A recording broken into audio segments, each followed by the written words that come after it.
somos gratos por tua fidelidade. Estamos em tua casa de oração, Pai, mais uma vez, para receber uma porção da tua palavra. Pai, o Senhor é a nossa esperança. O Senhor é o nosso Deus vivo e verdadeiramente tem cuidado de nós. Entregamos por completo, Pai, a nossa vida diante do teu altar. Esperamos receber, sim, Pai, uma porção da tua voz. Fala conosco. E que tudo a ser tratado aqui seja para a honra, glória e louvor do teu santo nome. Por isso, Pai, te agradecemos sempre, no nome soberano de Jesus. A igreja diz: amém, igreja. A igreja pode sentar. Glórias ao nome de Jesus. Esse louvor tem sido uma bênção na minha vida. Ele foi cantado em momentos de grandes vitórias em minha vida. Me lembro muito bem no dia da minha formatura em teologia. Foi um dos louvores em que nós entoamos na igreja. Me lembro também em dias difíceis também, como sepultamento de minha mãe, porque há uma esperança viva no reencontro através de Cristo Jesus. Essa palavra de hoje, ela fala sobre esperança. O Senhor é a nossa esperança. Em momentos de grandes lutas e dificuldades em que o Brasil, não só o Brasil, mas o mundo enfrenta, temos uma real esperança, uma viva esperança, um Deus verdadeiro, um Deus que verdadeiramente não abandona os seus filhos. Ele é fiel, mesmo que sejamos infiéis, mas o nosso Deus permanece fiel. Abra sua Bíblia nos Salmos de número 130. É um salmo pequeno. Um salmo pequeno, não se sabe o autor desses salmos. Alguns acham que foi Davi, outros que foi Moisés, mas não tem de forma clara o escritor dos Salmos 130. E de uma forma muito específica, iremos ler, mas vamos dar foco no verso de número 5. Mas está escrito todo o salmo: desde as profundezas clamei a ti, ó Senhor. Senhor, ouve a minha voz. Estejam atentos os teus ouvidos à voz das minhas súplicas. Se tu, Senhor, marcares as iniquidades, ó Senhor, quem ficará de pé? Mas há perdão contigo, para que sejas temido. Espero pelo Senhor com todo o meu ser, e na sua palavra ponho a minha esperança. A minha alma espera pelo Senhor mais do que aqueles que vigiam pela manhã. Eu digo mais que aqueles que vigiam pela manhã. Espere, Israel, no Senhor, pois no Senhor há misericórdia, e com Ele há plena redenção. E Ele remirá a Israel de todas as suas iniquidades. Amém, irmãos? A palavra do Senhor. Verso 5. Espero pelo Senhor com todo o meu... Você está com a Bíblia aberta? O texto está aqui. Com todo o meu ser. Não é de qualquer jeito. É corpo, alma, espírito totalmente entregues na mão do Senhor. Entregando tudo o que você tem, tudo o que você pensa, da forma que você age.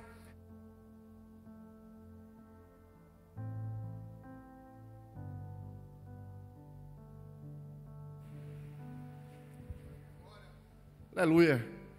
Tudo que você possui sobre seu poder, sobre as suas mãos, sobre o seu pensamento, você entrega por completo ao Senhor. Ah, só vou entregar aquela luta que eu estou passando na minha empresa. Não. Você começa entregando a sua vida nas mãos do Senhor.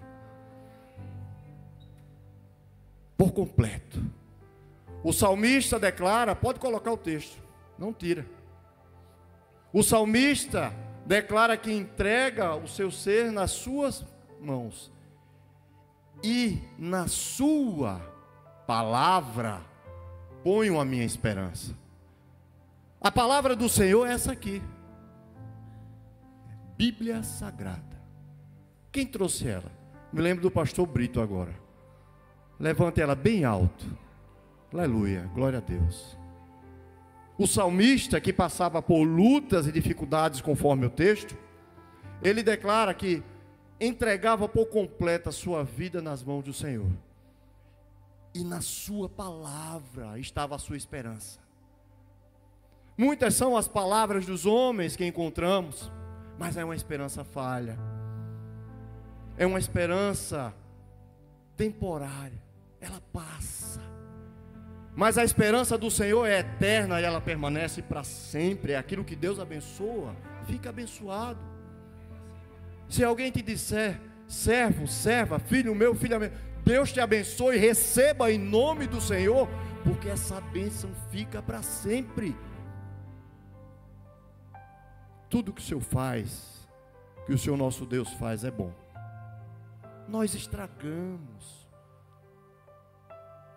nós colocamos empecilhos, tomamos decisões erradas, nos complicamos. Eu falo isso porque eu também falo como um principal aqui, que já errei muitas vezes. Mas eu vejo a ação misericordiosa de Deus a cada momento da minha vida.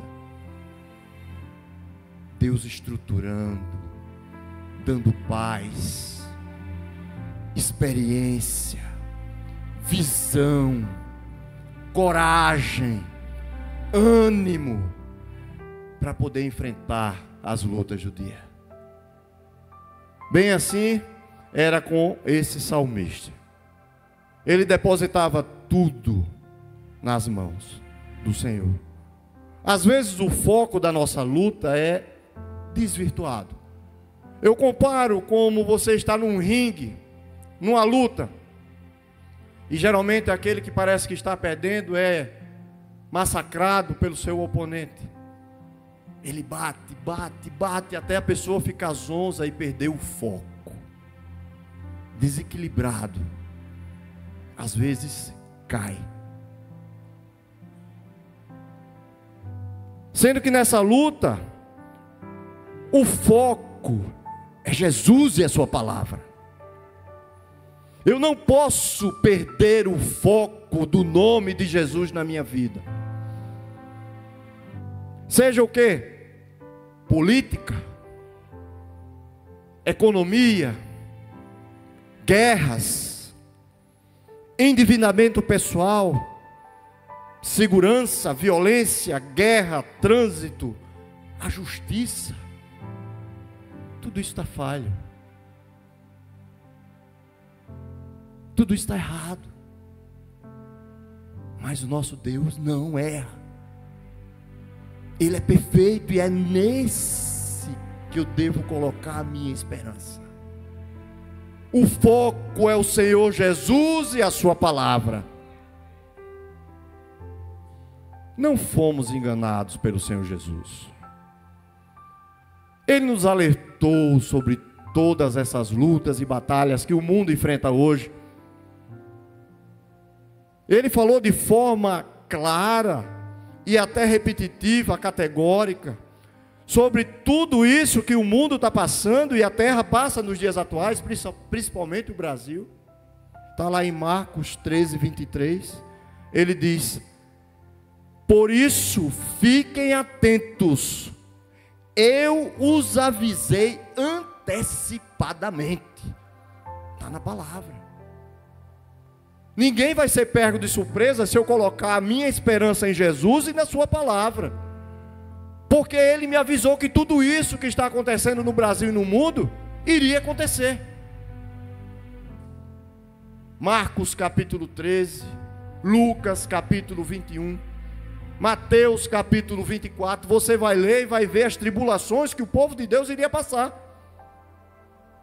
Porque Ele está avisando, eu estou voltando.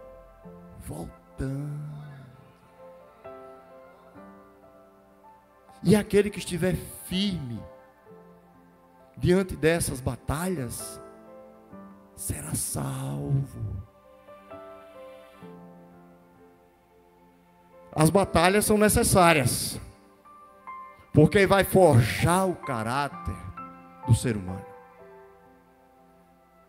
Quando está numa zona de conforto, em que você tem tudo de bom, conta não azul, todos com saúde ao seu redor, tudo anda bem, tranquilo, você não se estressa. Mas quando a zona de conforto é retirada, quando o aperto chega, Jesus vai ver, agora eu estou vendo como o irmão Sandro é. Por isso ele permite as batalhas. Sabemos do final dela, é vitória em nome de Jesus. Mas as batalhas virão. Em Hebreus capítulo 12, do verso 1 ao verso 3, está escrito, vai estar aqui atrás: portanto, também nós, uma vez que estamos rodeados por tão grande nuvem de testemunha, tem gente vendo o crente. Esse crente está dando bom testemunho ou não? Estamos diante de uma grande nuvem de testemunhas. Livremo-nos de tudo que nos atrapalha e do pecado que nos envolve, e corramos com perseverança a corrida proposta para nós. Continue. Tendo os olhos fitos em quem? Aleluia. Autor e consumador da nossa fé. Ele, pela alegria que lhe fora proposta, suportou a cruz, ao desprezar a vergonha, e assentou-se à direita do trono de Deus. Pensem bem naquele que suportou tal oposição dos pecadores contra si mesmo, para que vocês, eu e você, não se cansem nem desanimem. Aleluia! Quando você lê a Bíblia, preste atenção naquilo que Deus está falando comigo, com você. Ler por ler não adianta. Deus fala de uma forma direta que o sacrifício da cruz foi o suficiente para nos salvar. Eu preciso crer, e a fortaleza está no nome de Jesus. Você vai ter uma série de exemplos bíblicos negativos, pessoas que vai ser citadas, vai estar aqui no livro o livro eterno. A Bíblia é conhecida como o livro eterno. O nome dele está aqui, mas talvez o seu nome não esteja no livro da vida. Está aqui, o nome dele foi citado na Bíblia, vai ficar eternamente o nome dele gravado, mas talvez não como um bom testemunho. Talvez aquela pessoa que vai viver eternamente fora da presença de Deus. E o meu e o seu nome não está escrito na Bíblia Sagrada, mas ele pode constar no livro da vida. No livro da vida significa estar eternamente na presença de Deus. Deus não exige dos seus filhos perfeição, mas sim sinceridade, humildade, compaixão, perdão, amor. E o crente hoje, será que está debaixo dessa graça maravilhosa que Deus nos permite? Pessoas tomaram decisões tão difíceis, e na nossa vida, nos tempos que estamos vivendo, precisamos apresentar tudo diante do Senhor, tudo. Vai comprar um carro, vai vender um carro, vai comprar uma casa, vai pegar um empréstimo, porque uma decisão errada pode causar um dano que às vezes é irreparável, só o Senhor para consertar. Vou lhe dar um exemplo só. Um só. Um juiz chamado Jefté. Está lá no livro de Juízes, capítulo 11, do verso 29 a 35. Ele é um exemplo claro de uma péssima estratégia. Deus já estava com ele, Deus estava abençoando o povo dele, Deus estava com ele diante da batalha que ele ia enfrentar contra os amonitas, mas ele tem que fazer uma declaração infeliz para encorajar o exército, para dar uma palavra de ânimo, de coragem, para mostrar que ele era autoridade. Ele errou, faltou humildade. Ele disse: Senhor, se o Senhor me deres nas mãos a vitória contra os amonitas, o primeiro que sair na porta da minha casa, eu irei sacrificar ao Senhor. Existe uma coisa dessa? Ele foi para a batalha, Deus deu a vitória, e quando ele ia chegando com o exército diante da vitória, quem sai na porta da sua casa? A sua única filha. Eu tenho certeza que se ele dobrasse o joelho diante do Senhor, o Senhor o perdoava. Mas o povo que ouviu essa declaração, oh aleluia, precisamos ter cuidado em tudo que pensamos, agimos, falamos contra o outro, porque consequências vão acontecer. Eu falo isso com propriedade, porque foi necessário o Senhor corrigir muitos erros na minha vida, senão não era possível eu estar aqui no altar do Senhor. A misericórdia do Senhor é grande. Devido a essas lutas, muitos perderam o amor pelo próximo.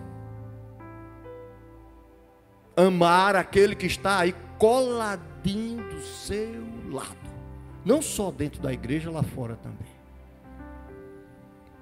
Muitos perderam o amor pela sua própria vida.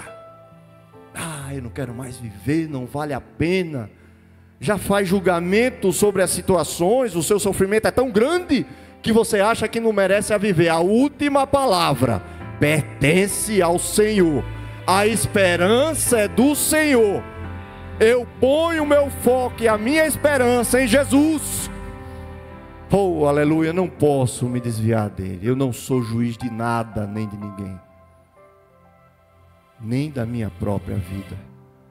Não posso me julgar que sou bom o suficiente, porque de fato eu não sou. Eu preciso da ação do Espírito Santo de Deus sobre a minha vida, para que assim eu possa proclamar essa palavra, anunciar com autoridade, para que os outros possam ouvir a glória permitida a Ele. Por isso que eu preciso focar a Jesus, não no próximo, não no erro alheio, porque aquele que está de pé, cuide para que não, o apóstolo Paulo alertou isso, para que não caia. Quantas pessoas nas igrejas têm abandonado as igrejas porque erraram? E será que aquele irmão próximo foi buscar ele? Foi resgatar ele? Trazer ele de volta? Porque ele está enfraquecido, envergonhado, triste, sem força, sem ânimo, achando que perdeu a vida, a esperança, que perdeu a salvação. Será que se ele dobra o joelho dele diante do altar, Deus não perdoa, assim como perdoou a mim e a vocês? Oh, aleluia! Precisamos amar mais. Amar ao Senhor com todo o nosso ser. Jesus nos alertou em Mateus 24, que devido ao aumento da maldade e na iniquidade, o amor de muitos ia esfriar.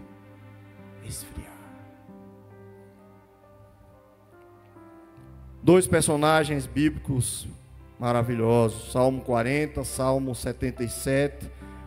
Ele vai falar de Davi e ele vai falar de Asaf, dois escritores dos Salmos.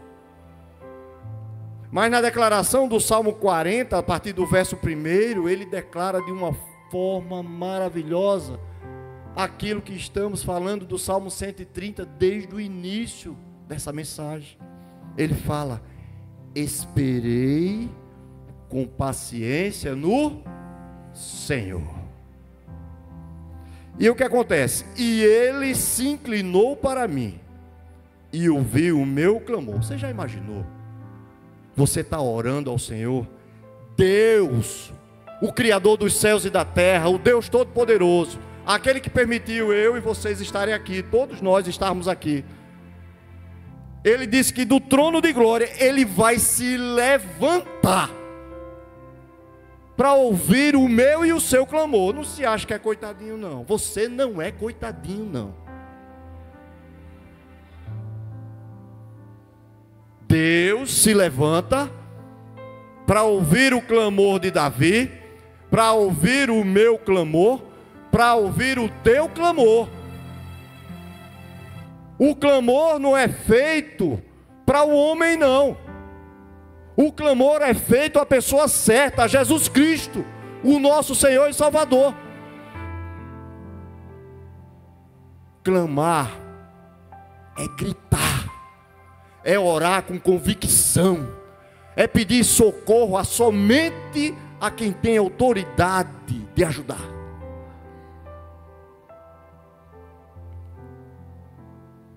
E ele completa no Salmo 42: tirou-me de um lago horrível, de um charco de lodo, e pôs os meus pés sobre uma rocha, firmou os meus passos.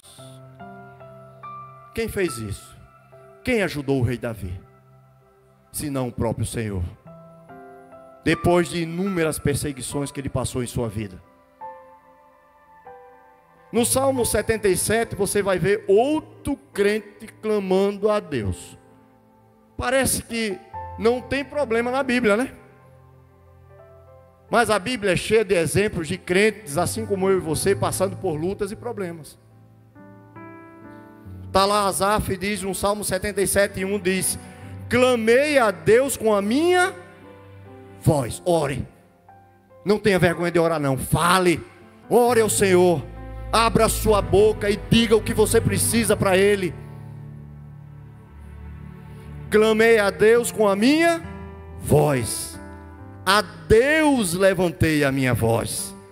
E Ele inclinou para mim os seus ouvidos. Tem crente me chamando. Tem crente que está me chamando. Esse crente me tocou. Esse crente chamou a minha atenção. Eu vou ouvir a voz desse servo meu. Deus ouve a oração do seu servo. E olha que ele passava no Salmo 73, Asaf, ele disse que os seus pés quase que se desviavam do caminho do Senhor. Porque ele via a iniquidade na sociedade. Ele via os ímpios prosperando. Parecia que o Senhor estava cego àquilo.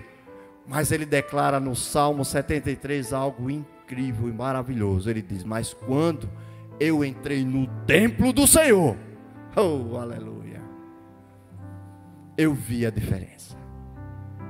Vocês não imaginam, eu estava ali, do lado do pastor Murilo, observando como todos vocês louvavam com um coração leve e alegre ao Senhor.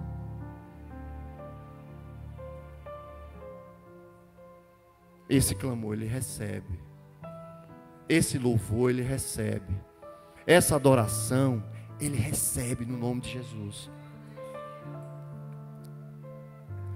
Esse Salmo 40 e 77 demonstra que nós, como crentes, passamos por lutas e problemas, assim como Asaf e o rei Davi também passou.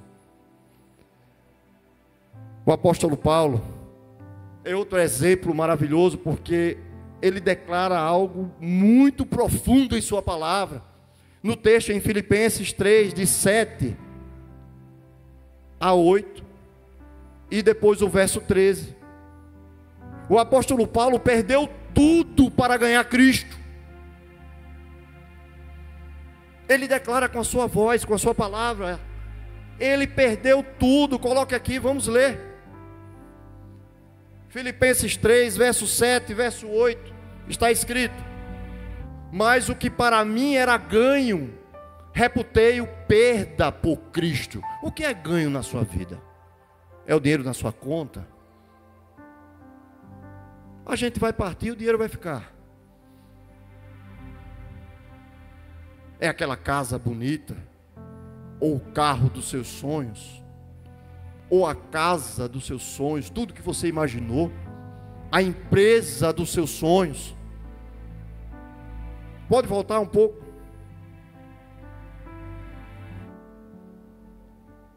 Para mim era ganho. Por quê?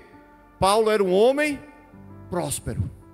Quando ele se chamava Saulo, ele tinha riquezas, ele tinha influência. Ele era um homem que assistia diante do Sinédrio, que era como o STF de hoje. Tinha toda a autoridade, era o poder judiciário e o poder legislativo junto.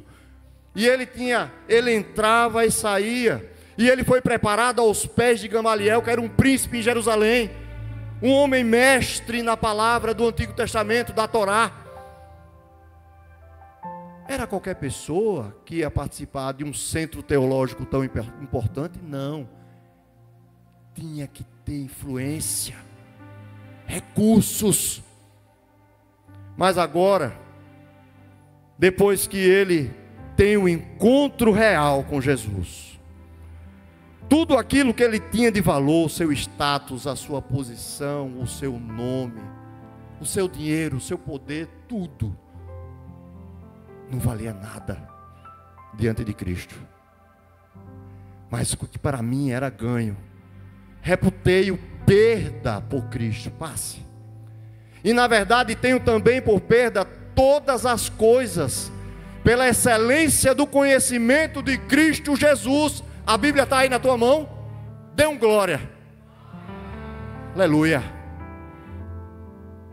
Pela excelência do conhecimento de Cristo Jesus, meu Senhor, pelo qual sofri a perda de todas estas coisas, e as considero como escória, para que possa ganhar a Cristo. Verso 13.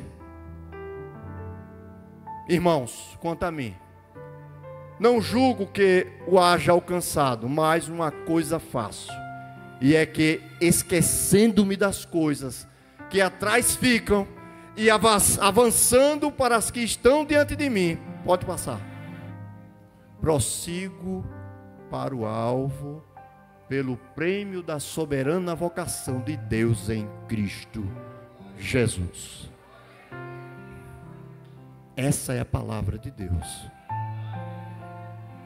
Essa é a palavra de Deus que eu preciso todos os dias da minha vida. Eu preciso ser alimentado por essa palavra, senão eu não tenho condição de estar de pé. É a viva esperança.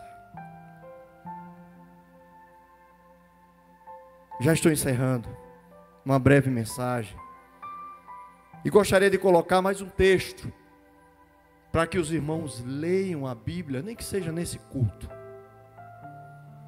e veja a diferença que ela faz em nossas vidas. 2 de Crônicas, capítulo 7, verso 12 a 15. Aqui é o rei Salomão, onde ele tinha terminado a obra que seu pai deixou sobre suas mãos, a construção do templo. E a glória do Senhor entrou naquele lugar, e a casa ficou cheia da glória de Deus. E houve uma grande festividade naquele lugar, onde matou mais de 20 cabeças de gado, em homenagem ao Senhor. E todos se deliciaram da presença de Deus e daquela festividade. Mas o Senhor fala durante a noite com o rei Salomão, a partir do verso 12, 2 Crônicas 7, a partir do verso 12. E o Senhor apareceu de noite a Salomão e disse-lhe: ouvi a tua oração. Ele ouve. E escolhi para mim este lugar para a casa de sacrifício. O nome da igreja El Shaddai foi o nome que Deus colocou o seu nome para ali congregar. Pode passar.